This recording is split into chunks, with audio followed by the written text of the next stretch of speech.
How do you translate the skills that you learn in the military to the civilian workplace? We empower veterans, transitioning service members, and spouses to find meaningful employment in the civilian workforce. And my motivation behind it was really my own transition. I was a Naval Academy graduate, Marine Corps officer, did 2 tours in Iraq, and when I got out of the military, one, I really didn't know what I wanted to do. Worse than that, I had no idea how to communicate my skill set, deliver my value proposition to a potential employer. When I did get my first job, my skill set, my leadership experience was very much ignored. I mean, I had to go out and prove myself every day, but I went from being in command of 950 Marines and sailors in my last command in the Marine Corps to then working in a cubicle next to a 23-year-old kid, and I was looking at spreadsheets to see if there were duplicate hospitals on them. So I had fallen pretty darn far. Primarily who we help with Hire Heroes are your enlisted service members who are a lot more likely to endure long-term unemployment. So we take them, we give them a personal career coach, and everything we do is in one-on-one fashion.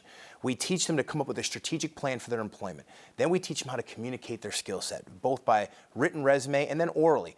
A phone interview, a panel interview. What are these things? Learning about the companies you're applying to, making sure that you can update and alter your resume for each different job you apply to. And then we connect them to our corporate partners and match them to job openings that these companies are searching for veteran talent to fill. Can you tell me why it is that veterans have such an issue with unemployment? What's the disconnect? What's the disconnect between going from the battlefield to the civilian workforce? Well, the military is a culture all to its own. We have acronyms. We have jobs that are very, very different from the rest of the world. So it makes it, in that environment with our own language, makes it very difficult for us to transition out and understand, one, what we want to do, and two, how to tell people why they want us on their team to do it. You know, you have experience in the Second Iraq War, but you're also an athlete and you're a martial artist. So tell me about combining all of that into what you're doing now. When I made the choice to get out of the Marine Corps, with that comes some survivor's guilt. You know, having had deployed 2 times back-to-back to Iraq, having served on the front lines, having been in the infantry, having seen my Marines do things you couldn't even fathom, amazing things. Having to lose them, having to look their parents in the eye and tell them why I couldn't bring them home is very difficult. And I was lucky. I was able to get out of the Marine Corps.